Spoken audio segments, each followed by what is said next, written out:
Have y'all used our Rose Merino discount code yet? If not, it's not too late to start. You're in luck because Rose Merino now offers sample packs. That means for $30, you get a tea light of every scent, plus a $30 gift card to spend on your first full-size purchase. Sounds free to me.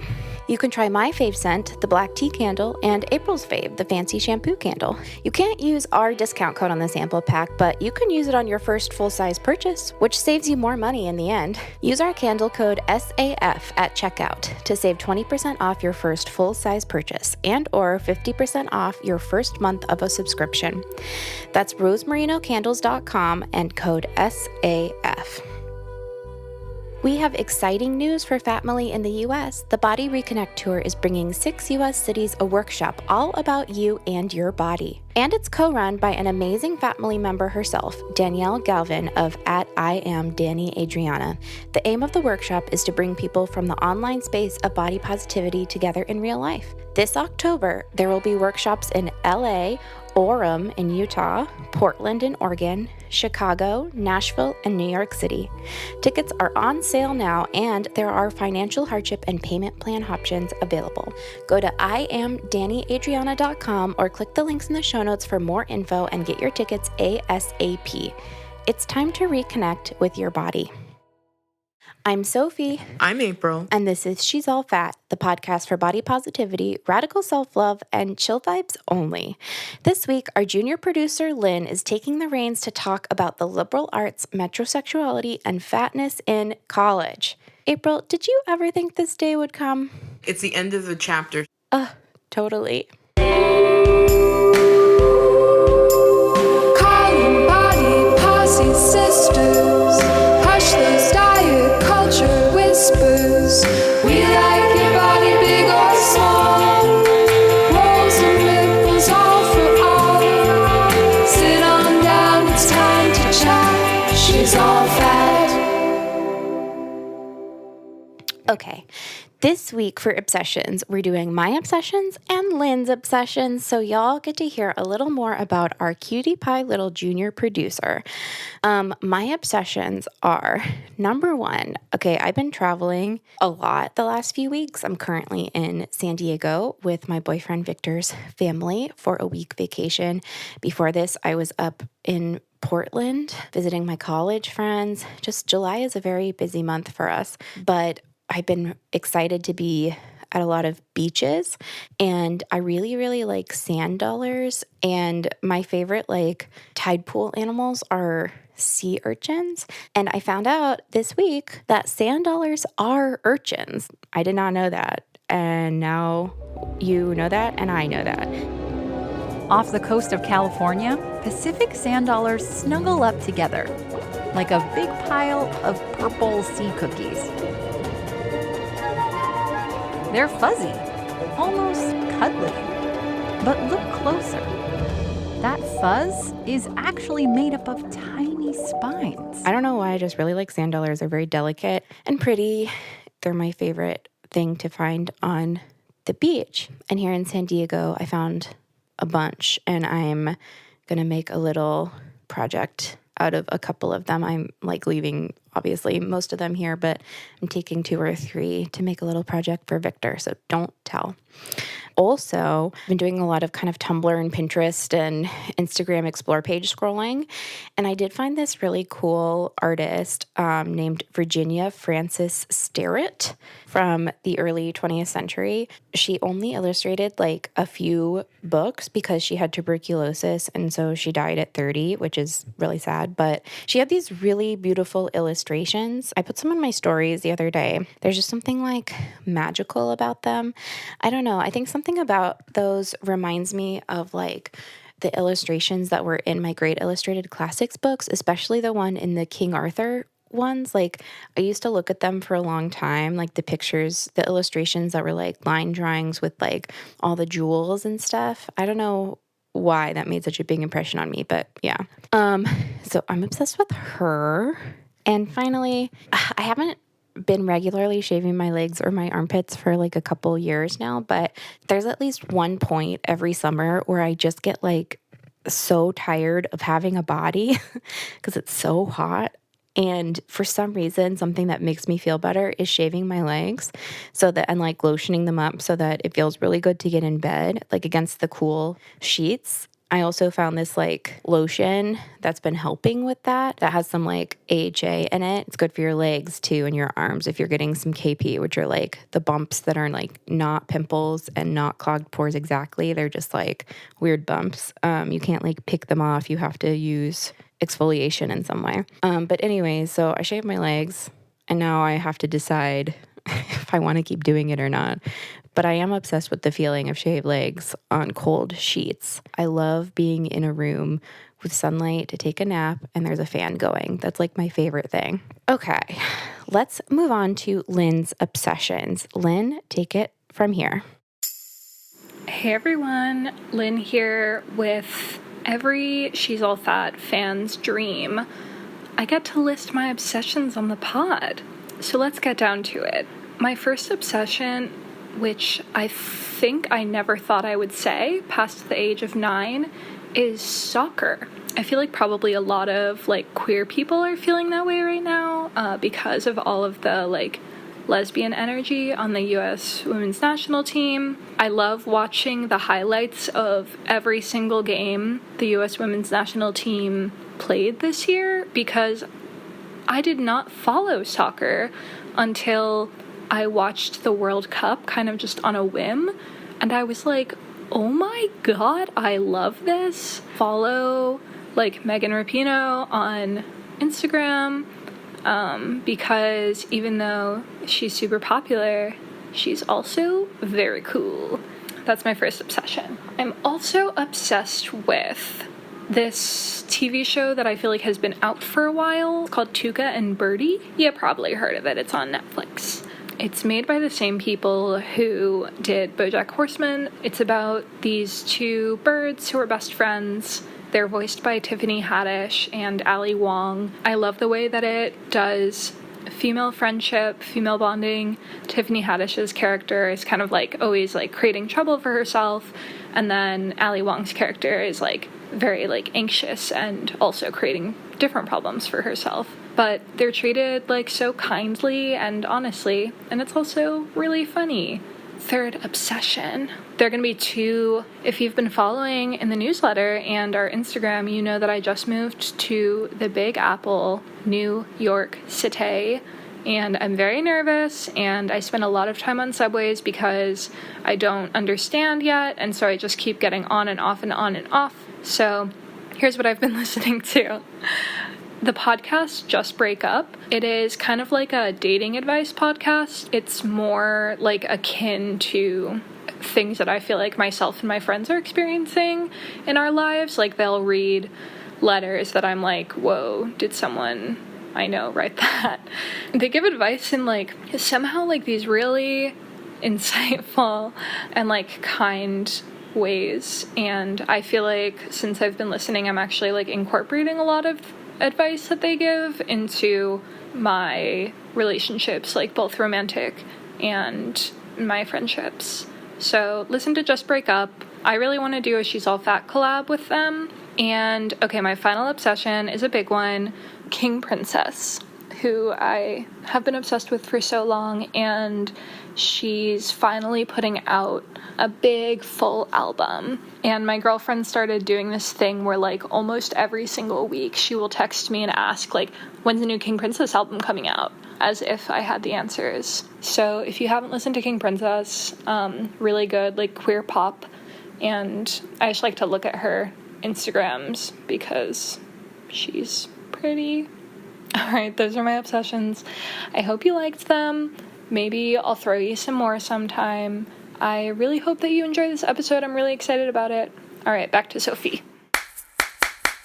Okay, thanks, Lynn. Okay, let's move on to the Apple Podcast review shoutouts. Thank y'all so much for leaving us these reviews. They help us out so much.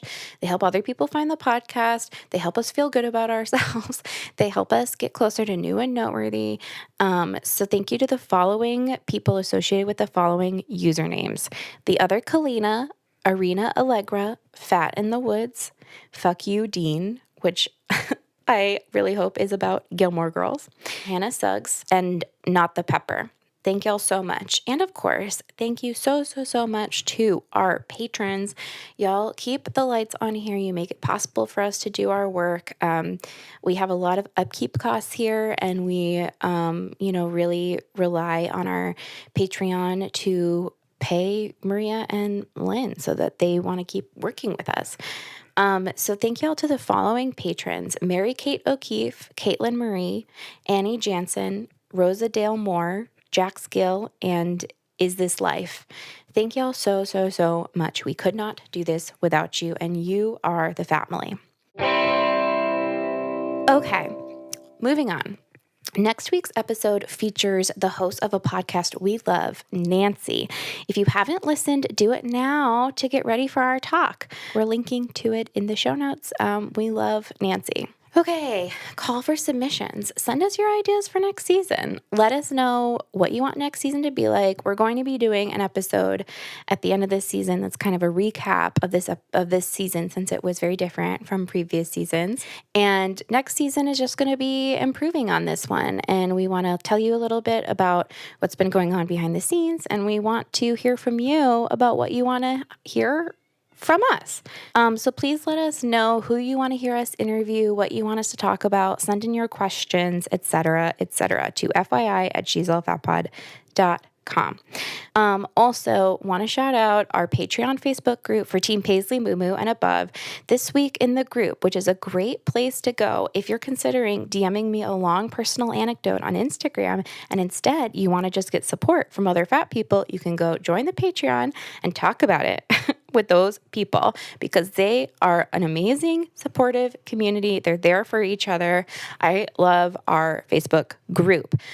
This week in the group, people are talking about Steven Universe going braless, and they're giving each other body posy photographer recs. I also saw several people posting in fatkinis and being like, pump me up. And everyone was just like, oh my God, you look amazing. I love this, blah, blah. And that was very cute. Okay, you will hear more about this week's Team I Love Bread minisode later in the app. We are going to head into the meat of it. I'm very proud of Lynn for doing this episode.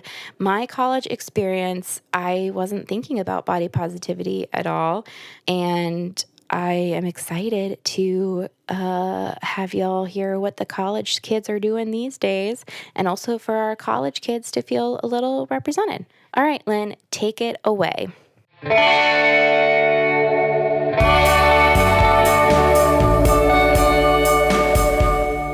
The meat of it.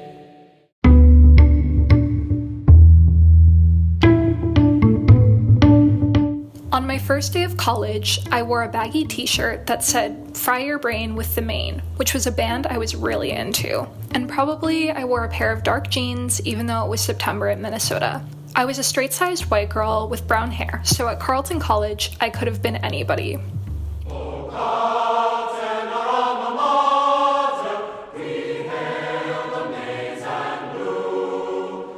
Carleton, where I went to school, is a small liberal arts school in Northfield, Minnesota.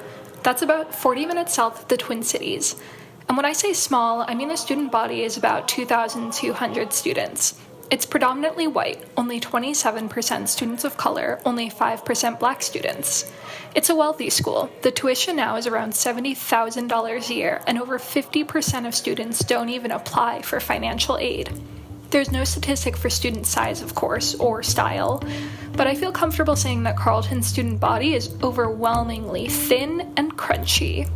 So when I say that I could have been anybody, I don't mean it in a woe is me, lost among the crowd kind of way. I mean that I had the privilege of looking around and seeing people everywhere who looked like me. Maybe they were better dressed or more edgy or wore overalls, but really few people looked different enough to stand out. There's an overwhelming sense of a Carleton style. Doc Martens, cuffed high-waisted jeans, a cute little crop top, French tucked, shortish hair worn down, no makeup. That's who you see walking around you, and in your classes, and in the most popular student organizations. I think where I first saw some difference was in some of the feminist and queer spaces I found as a first year. There were these two seniors who I was obsessed with, who defied the thin standard and presented more androgynous and unique in what they wore. They were the first people I heard talk about their bodies and their size at Carleton. It was just a small thing. I remember one of them said, "I notice as my body gets bigger and smaller how my friends and sexual partners treat me differently. When I'm bigger, people don't approach me to hook up." We don't organize around fat phobia at Carleton the way that we organize around other things. Bigger activist organizations are almost always run by straight-sized, crunchy white people, and fat bodies are marginalized without question. Students aren't challenged to look around and think, "Why aren't there any fat people here?" Or, "We should hold our meeting somewhere without these tiny, inaccessible desks." Where there is more size representational mindfulness, there's definitely a person with a marginalized body behind it. Last year, 4 students of color, one of whom we'll hear from today, created a movement called Carl's Talk Back in response to administrative disregard of the perspectives, needs, and health of Carleton students. They had an open meeting to draft their list of demands, and they made sure they heard from every voice. They wanted to include every experience of marginalization at Carleton. I don't remember there being anything explicitly about fatness, but I felt like so many of the things that intersect with fatness, like accessibility and mental health needs, were addressed. And also, it was just a start. If it goes poorly, it goes poorly. If it goes great, it goes great. Whatever happens, we're still making an impact. All right? Let's say, Carl's Talk Back on 3. 1, 2, 3, Carl's Talk Back. It's really hard to organize against the administration. In the 10 weeks leading up to my graduation, I was working with a group of students to get rid of this professor who has been found guilty of violating Carleton's sexual harassment policy, and yet he continues to teach and advise at Carleton. The president of the college, the dean of the college, and various other faculty and staff refused to meet with us. If you want to know more about that, reach out to me. All this is to say, it's hard to change culture at college, and it's even harder to push a conservative administration to address the needs and wants of a more liberal student body. But hey, I'm not here to make this discussion all about me. That's what my discussion-based classes are for. Instead, I'm going to talk to 3 students about their bodies on Carleton's campus. Welcome to Fattie EDU, classes in session. My name's Gabby. I use she, her, hers. Like, I am plus size. It took me a second to, like, accept it, but yeah, that's what I'd say. When do you think about your body when you're at Carleton? All the time. Oh my god. It's like making, like, outfit decisions, especially, like, going out. Yeah. It's really difficult. Wearing leggings, doing any type of physical activity. It just feels like everybody here is, like, super fit. And like one type of body, like if you go on Free and for Sale, it's like always like extra small, Charlotte Russe, blah blah blah, not Charlotte Russe, Urban Outfitters. And I'm like, fuck, like I can't, if I put on like XXL, like that only goes to like 2 people, like that targets 2 people at this school that I can like think of. Free and for Sale is this Facebook group / microcosm of Carleton's thin problem, where people sell their old clothes. It's a big space of judgment since a lot of social capital is already based on style, even though, like I said, most people dress the same way anyway. One of my friends sells his larger clothes on Free and for Sale, and he always specifies in his posts that he wants plus-size people to have first choice. Otherwise, a bunch of thin girls would be gobbling up his stuff to wear as cute, oversized tees. Scrolling through the page now, it's a small Carleton sweater, small Gap peacoat, small Zara shirt, swimsuit, flannel. There are no plus-size clothes. Like when I go back home, I feel more normal size, but here it's kind of like one body type. I've gotten bigger since I've gotten here, and it's been just really hard because like trying to find ways to accept myself even though it feels like I stand out in every single way. I don't know if you're gonna get into this like dating and that kind of stuff. Yeah, please. But I felt like very unattractive, and then I went to like, and like nobody wanted me, and then I went to France and my Tinder blew up, and it was like completely different than what I thought. Whereas like here in rural Minnesota, there's like only one type of guy and like only like one person and then like what they're looking for, especially in the hookup culture where it's just hook up and not relationships. People are really just looking at bodies and not like wanting to have a conversation with you. It's difficult here, especially because it's like such a small campus. You kind of know everybody. There's the school, you can't really go out. If you want to go out to the cities, it's like a trek, and it's just, even it's the cities, like it's not, it's not Paris. Yeah.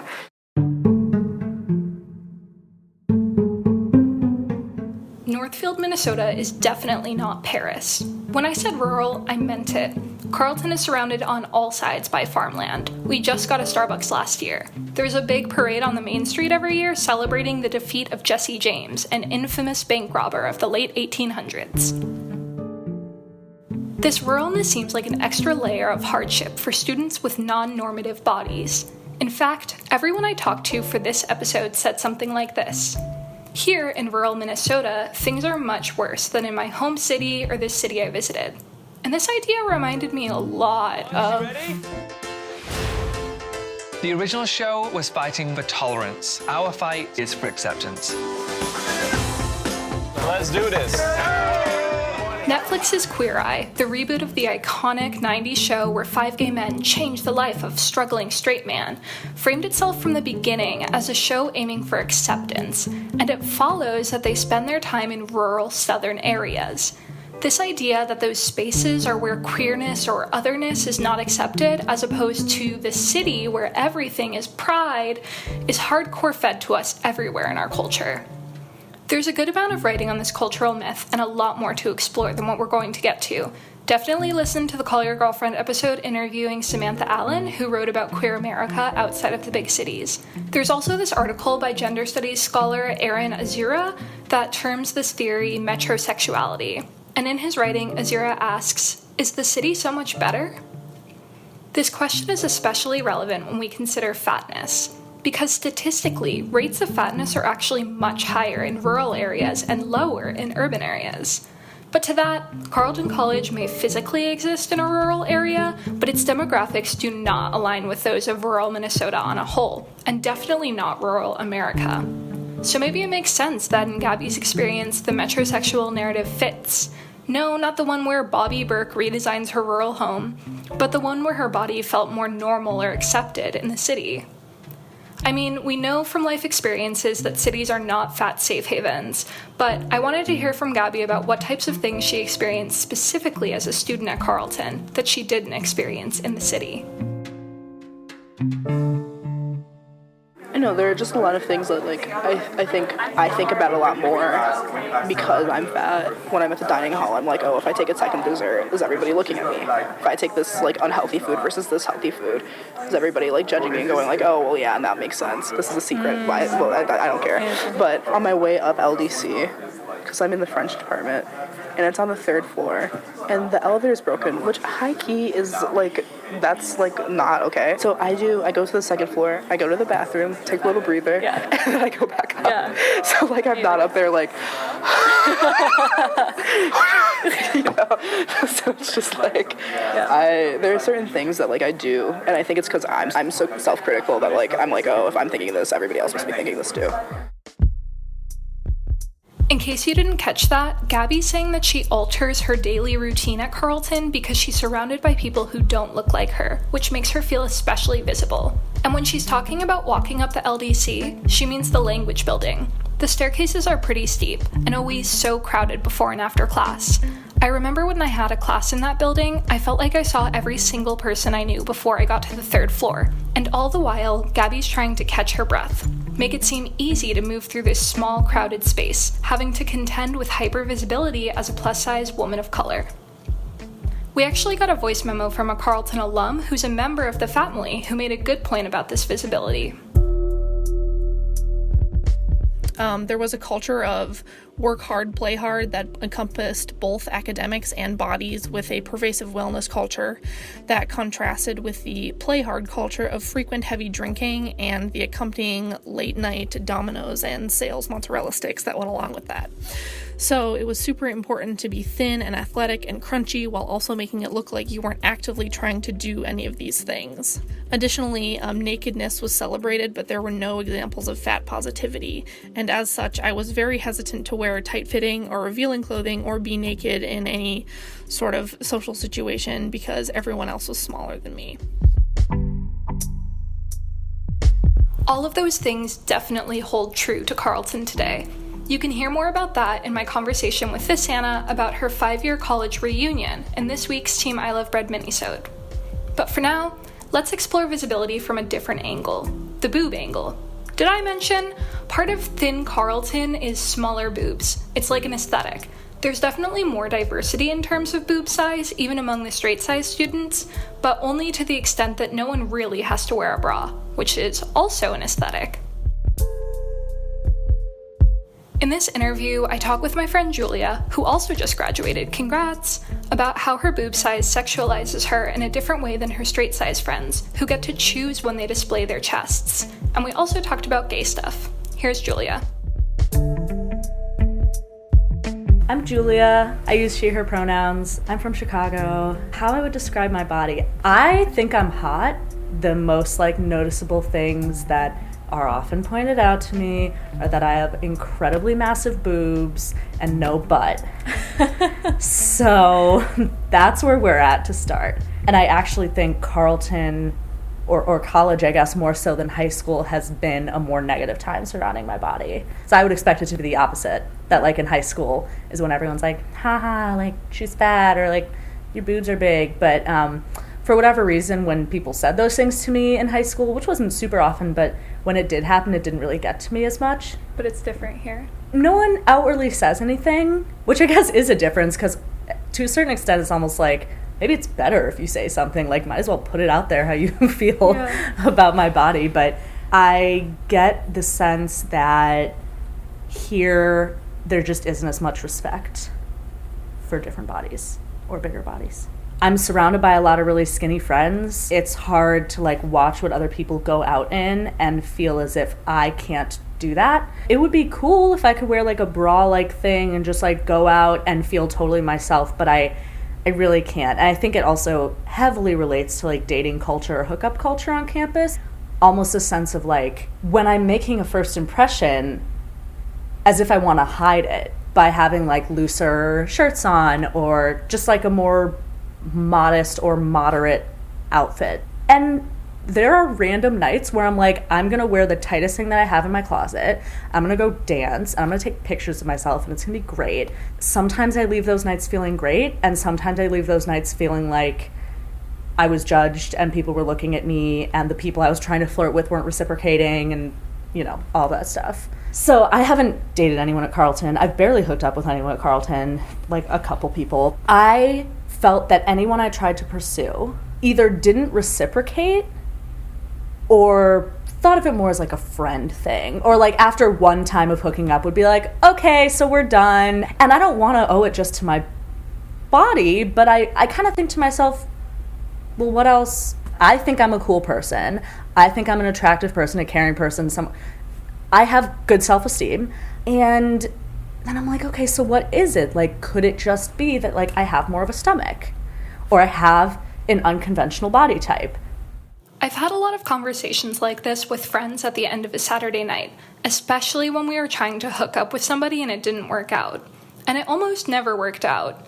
We would ask, what is it about us that makes us different from the other women who so easily get hookups every weekend? And in a mixed friend group of people who were Carleton thin and people who weren't, it felt like the common denominator was not our bodies. But those women we were idealizing, they were all thin. It's confusing, and I don't really know how to make sense of Carleton hookup culture, but I do know that I started having a lot more success when I stopped trying to hook up with cis men. At home, it's I was hooking up with someone over the summer, and she consistently would be you're so hot. You have an incredible body. And I was wow. Yeah, people don't say that to me 9 months out of the year when I'm at school, Yeah. Which I just find odd, because Carleton is a really accepting community in a lot of ways. I don't think body image is necessarily one of the most accepted, or non-normative bodies, fat bodies, bigger bodies, not the most accepted. I think part of discovering my sexuality and realizing that I don't really define myself. I define myself as liking who I like. Some could call it bi. I like who I like.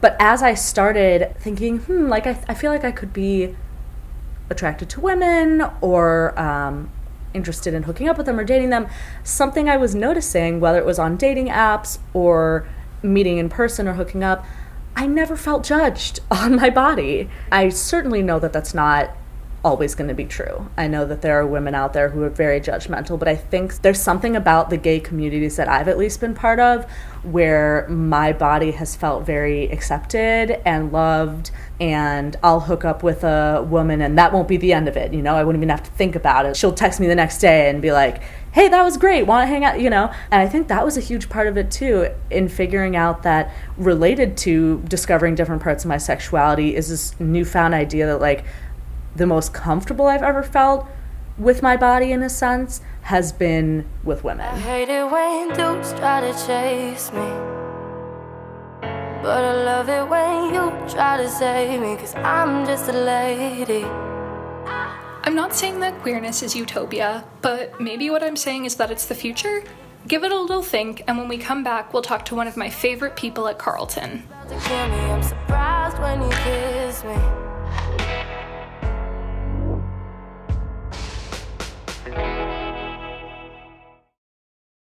As if you needed convincing, let me tell you a bit more about the Body Reconnect Tour coming to the US this fall, all the way from Australia.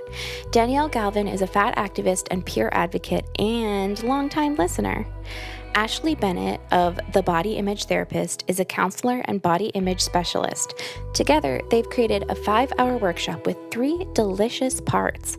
Part 1, Positively Embodied. It's nothing like your high school art class. Requires no experience, just a willingness to explore. Art therapist Ashley Bennett helps you to learn and practice strategies for body image, embodiment, and self-soothing for more peace and acceptance in your body via ceramic sculpture. This is not about being a good artist, but it is about connecting with community and rediscovering play for mental health. Part 2, Importance of Peer Support. This includes an informal discussion about body positivity led by Danny. You'll explore peer support in body positive spaces online and in real life. This hour encourages you to make grassroots connections with other people interested in body positivity and will take online friendships IRL. Part 3, Informal Meet and Greet is a chance to chat one-on-one with Ashley and Danny, as well as take pictures, build friendships, talk about body positivity, and maybe even connect with other family members. It will be fun, relaxing, informative, and most of all, healing. I'm sweating thinking of all this body reconnecting. Sign me up. But first, let's hear those cities again. This October, there will be workshops in LA, Orem, Utah, Portland, Oregon, Chicago, Nashville, and New York City. Tickets are on sale now, and there are financial hardship and payment plan options available. Go to IamDannyAdriana.com or click the links in the show notes for more info and to get your tickets ASAP. It's time to reconnect with your body. Sometimes it's 3 p.m. and I'm still wearing my pajamas and last night's face mask. Because I'm busy gifting the world with fat content, sometimes I need a reminder to gift myself something too. That's why I love Birchbox. Birchbox is a monthly box of grooming and beauty supplies that reminds you to take some you time. Birchbox works with over 500 prestige brands that offer something for every hair type, skin concern, and lifestyle. Birchbox has you fill out your personal profile so they can send you products that you will be obsessed with. I just got my first Birchbox and it was like a little surprise waiting on my doorstep. Now I have an easy little reminder to take some me time when I'm working for the fats. And since I'm fat, that's just good praxis.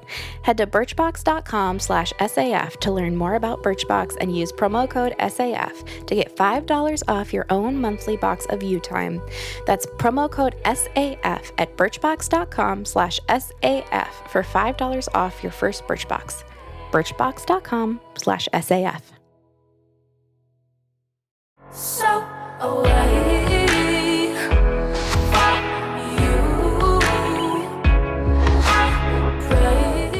My name is Maria Hill. I'm from Omaha, Nebraska. I use she, her pronouns. The 2 words that I use to describe my body are big and fat, and those are words that I'm comfortable being called. Maria once described her look to me as a kindergartner and also obscene and sometimes a mesh between the two. She always looks great, and she is really not trying to fit in with the thin, crunchy standard of Carleton. I'll let her describe for you what she's wearing today. So right now I have a pair of fake leather clogs with kind of like bedazzle circle stud, and I have a pair of black Gloria Vanderbilt jeans on. I'm wearing a belt. I call it my fruit stripe belt. I really like it. I got it for 35 cents. I'm wearing my dollar store rosary because shout out God. Sure. I'm wearing I don't even know what I would call this. It's not really mesh. Like it's like sheer? It's a sheer like chartreuse button up that I got in Omaha. I'm wearing a floral, I would say late 80s bikini top with a little tie in the middle. I'm wearing six clamp clips in my hair. I really like doing this hairstyle because my mom used to do it when I was little. It makes me feel like, have you seen the movie 10 Things I Hate About You? It makes me feel like I'm in that movie. I'm wearing my baby blue earrings that I got, I think, for 50 cents. My favorite article of clothing that I'm wearing would probably be my chartreuse shirt because this shirt has been with me through like 4 different dress sizes. And since it's elastic, I can wear it with anything. It's also sheer, so I like sheer.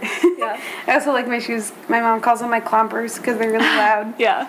I really started being okay with the word fat like my senior year. For most of my life, I have been fat until about my freshman and sophomore year of high school.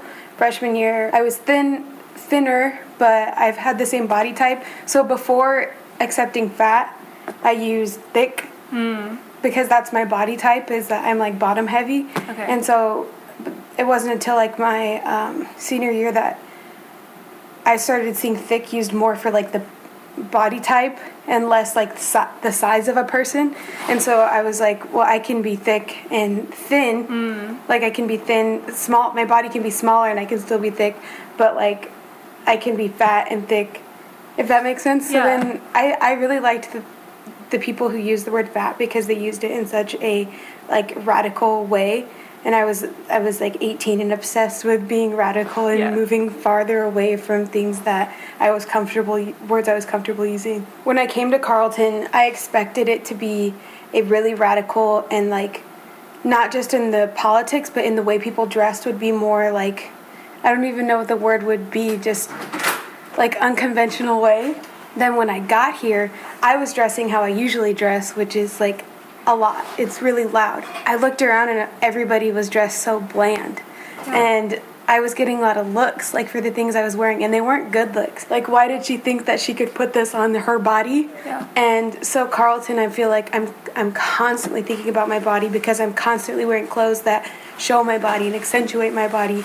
And it doesn't happen a lot here. And so not only am I dressing different than everybody else, I have a body different. I think, like, if I could count the amount of fat girls on this campus, there's like 6 of us. To be on a campus, not only where I don't dress like everybody else, but also where my body is bigger than most people's, I'm like double visible. I'm never not thinking about my body on this campus. Like, has it ever made you want to like change the way that you dress? Oh, yes. Freshman year of Carleton, I was at my heaviest I'd ever been, and for the first couple weeks. I was wearing a lot of the stuff I was so excited to wear. I went to there's this thrift store in Omaha called New Life, and it's like my favorite thrift store. You can get stuff for like 35 cents. Whoa. So I got a bunch of like weird skirts and skirts and like the coolest like black shirt with like a mesh like cross on it, and it was so cool, and I was so excited to wear them.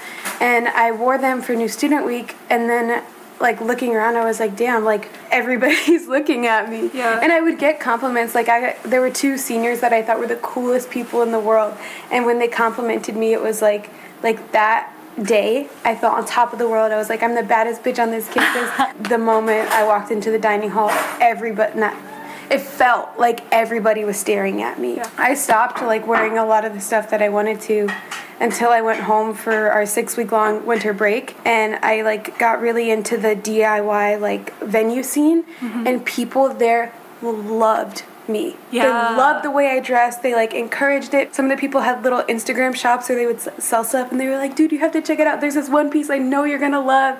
And it was just so exciting to be around people who like really cared and appreciated the way about my body. And so then when I came back to Carleton after that, I was like, I don't give a fuck anymore. Yeah.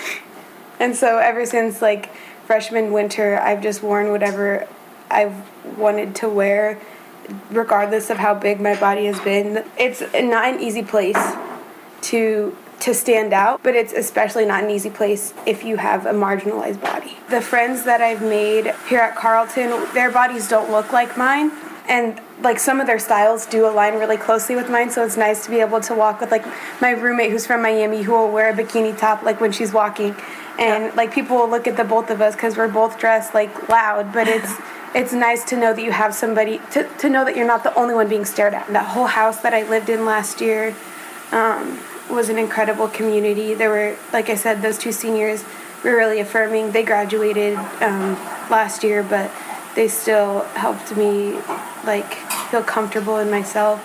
And another thing that helped is like my Instagram is a lot about my body and dressing the way I do, and I feel like a lot of people that follow me because of that. And then a lot of people from Carleton started following me and like commenting on my stuff and being super positive and making me feel great about myself, and people that I don't really talk to a lot, so I never would have known they thought this about me. I feel like the internet has definitely been like a vehicle of my self-esteem.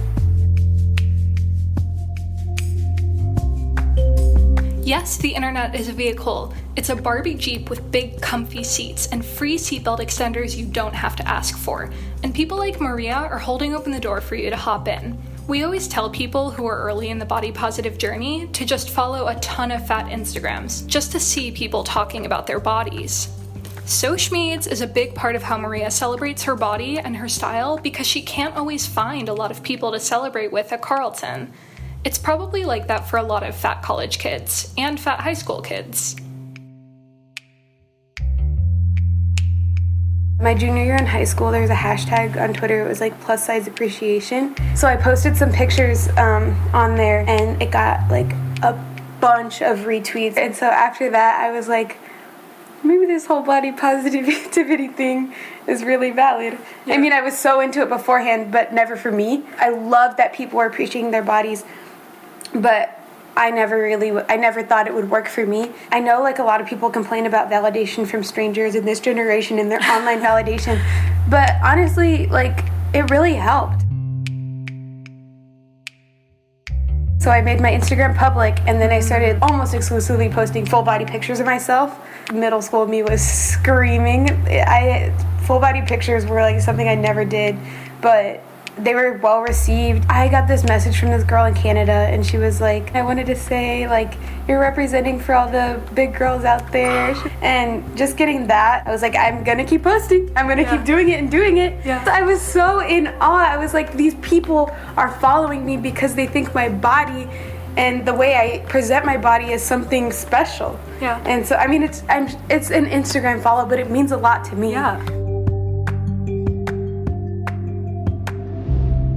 I wish that, like, before college, I would have known what the people I go to college look like. I already knew this was going to be an almost completely white school, which I had in my mind. I knew what to expect with that, kind of.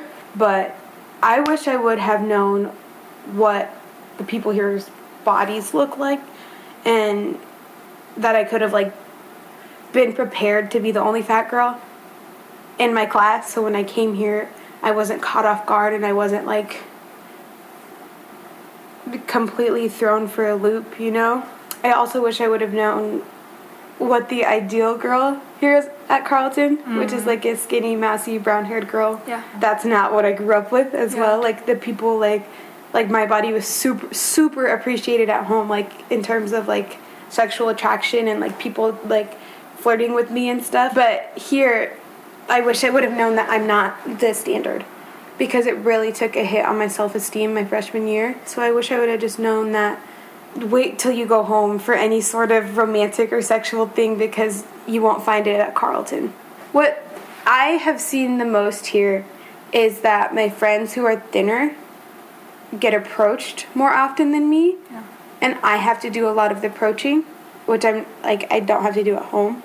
It's like a rejection that I'm not used to, because I'm not saying like I'm like the hottest girl alive, but it's like back home I can find somebody. I try to avoid anything like romantic or sexual with anybody on campus. I do my bidding elsewhere. If I need something done, I'll I'll go somewhere else because Carleton isn't the place to find it. It's unrealistic for me to try to find somebody here. I took some classes in high school during a summer program at University of Nebraska, Omaha, and my body looked like a lot of people on that campus. Nebraska is one of the states. People are like statistically like heftier and like bigger than in other states. Most of the population at UNO is people from Omaha. And so when you're in a place like that, I think regardless of the school, I would be more comfortable in my body and it'd be easier to find people, even U of M, just because there's more people and more types of people. Carleton is a very specific type of person. I definitely think at a state school I would be more comfortable in my body and it would be easier for me to find suitors. Sure. You do your bidding elsewhere. Yeah, exactly.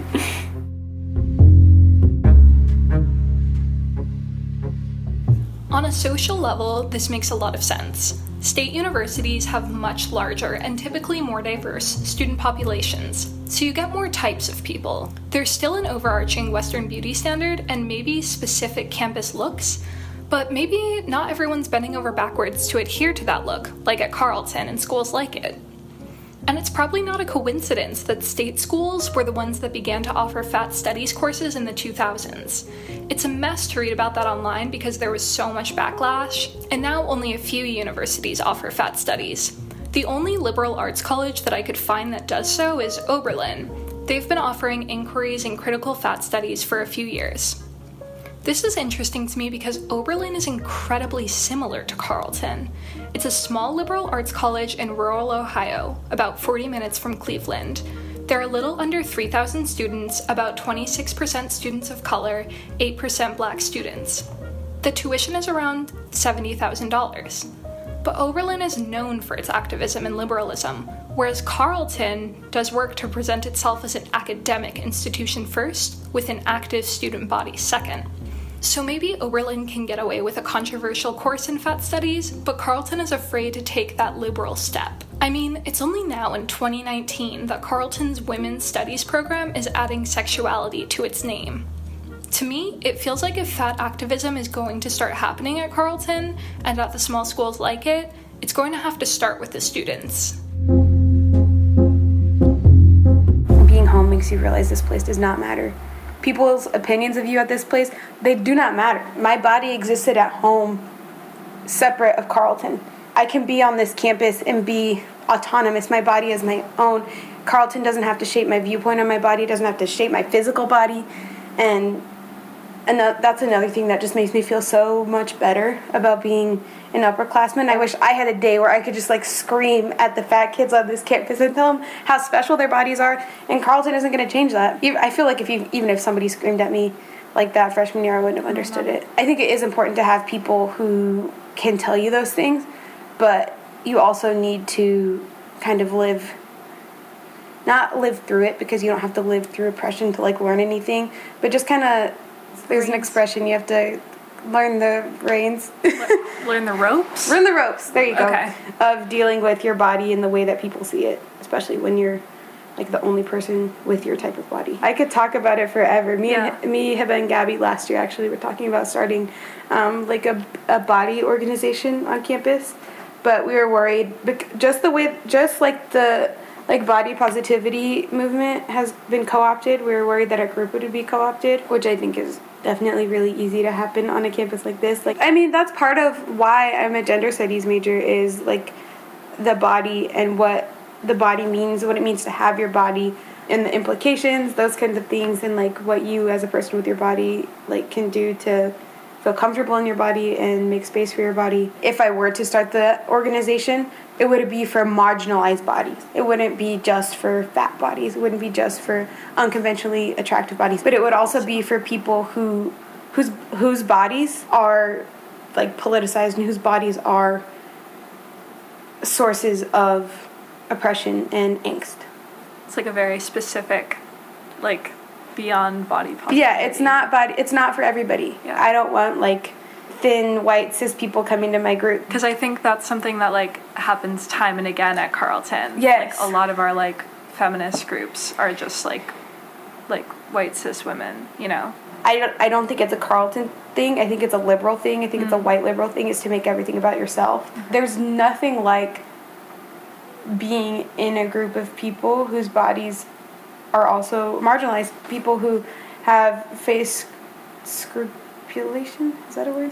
Yeah. For their bodies their whole lives. There's something about being physically with people who have been through similar things as you and who have bodies that are different than the like conventional standard.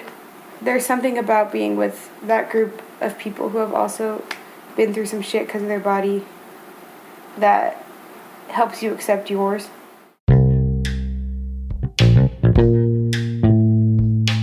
There are student organizations doing this. I found one called Fabulous and Big at Montclair State University, which is for LGBTQ fat folks. The Body Positive has a campus leadership program aiming to help students create body positive spaces in their schools. And we've had family members from Sophie's alma mater, Stanford, reach out to us about starting a group.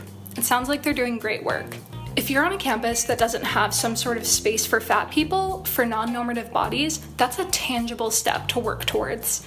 And if you're straight-sized, recognize that you don't need an invite to this party. Put the work in by listening to your fat friends and organizing for fat justice and accessibility on your campus. Mirror, mirror on the wall, don't say it 'cause I know I'm cute. Is there anything else you want to say? I think this podcast is really important. I don't think there's a lot like this. I want to thank you for especially talking about Carleton, because this is a conversation that we are not really allowed to have because a lot of times people will shut it down. Talking about bodies at Carleton, especially talking about bodies in a radical way, is refreshing. It's necessary. I'm going to have this on loop. Next year I'll be blasting it throughout my house. Anybody who walks in is going to be forced to hear this interview, this podcast in general, and hopefully people won't have to have conversations like this in the future at schools like Carleton and small schools anywhere. But in the meantime, I want people to keep doing stuff like this. Yeah. Cool. Thank you so much. Thank you so much. You can follow Maria at Boo Boo Lubu Fan Club. I'll link it in the show notes. I saw this tweet the other day that said, "I hope everyone who calls Lizzo a babe is doing the same for their friendly neighborhood fat girls." And that really hit me. Like, I've been at Carleton parties where a room full of thin people are dancing badly to Good as Hell. What is that?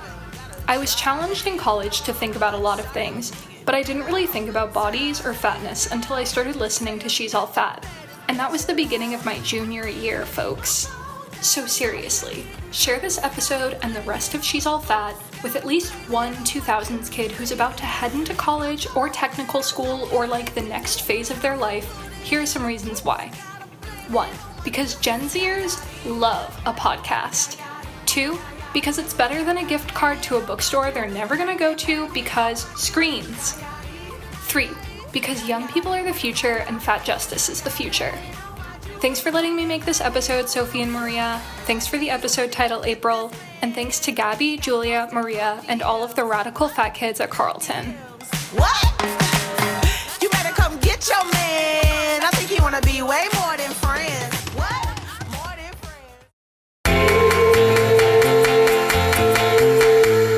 This week, we asked you to tell us about your experiences with fatness at college. Here is what some of you had to say. Hello, it is Minnesota Hannah here, and so I'm technically in college because I'm getting my master's degree in higher education, specifically student affairs. So I want to work at a college for the rest of my life. So in regards to the question of like what is my school doing for fatties, to be honest, not a lot. And I think in general higher ed isn't doing a lot to help our community.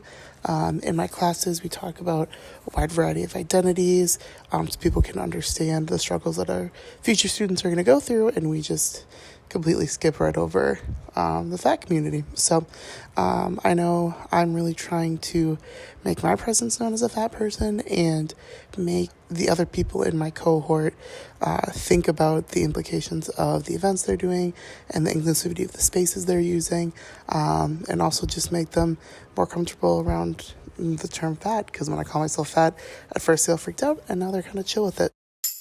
Hi, it's Hannah. So I actually go to university over in England.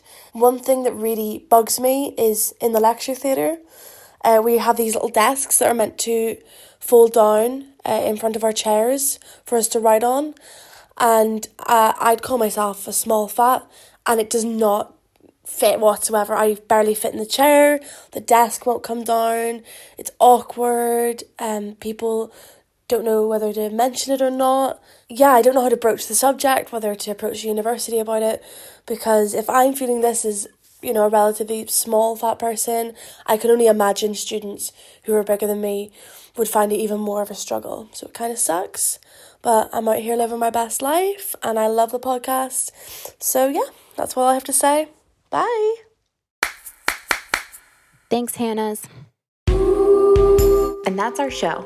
She's All Fat was created by me, Sophie Carter-Kahn, and the iconic April K. Quio, who is on a break this season. You know what she said to me the other day, though, was, we are an independent production. If you'd like to support the work we do, you can join our Patreon by visiting patreon.com/she'sallfatpod. When you pledge to be a supporter, you'll get all sorts of goodies and extra content. Be sure to check out the show notes for links to the stuff we mentioned today, and don't forget to send us your questions via email or voice recording to fyi@she'sallfatpod.com. Please make sure to leave us a review on Apple Podcasts. It's super important in making sure people find the show. If you leave us a review on Apple Podcasts, we'll give you a shout out on the pod next week. Our theme music was composed and produced by Carolyn Pennypacker Riggs. Our website was designed by Jesse Fish, and our logo is by Britt Scott. This episode was co-produced and edited by Maria Wortel. Our junior producer is Lynn Barbera. Our lovely, amazing new interns are Freya Solander and Yeli Cruz.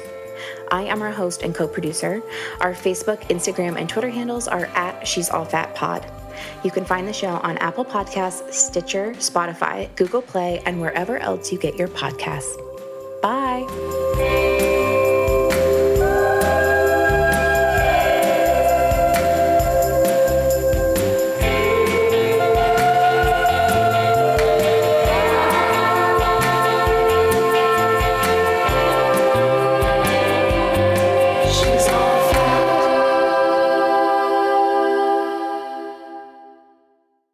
Having to contend with hypervisibility. Oh my God.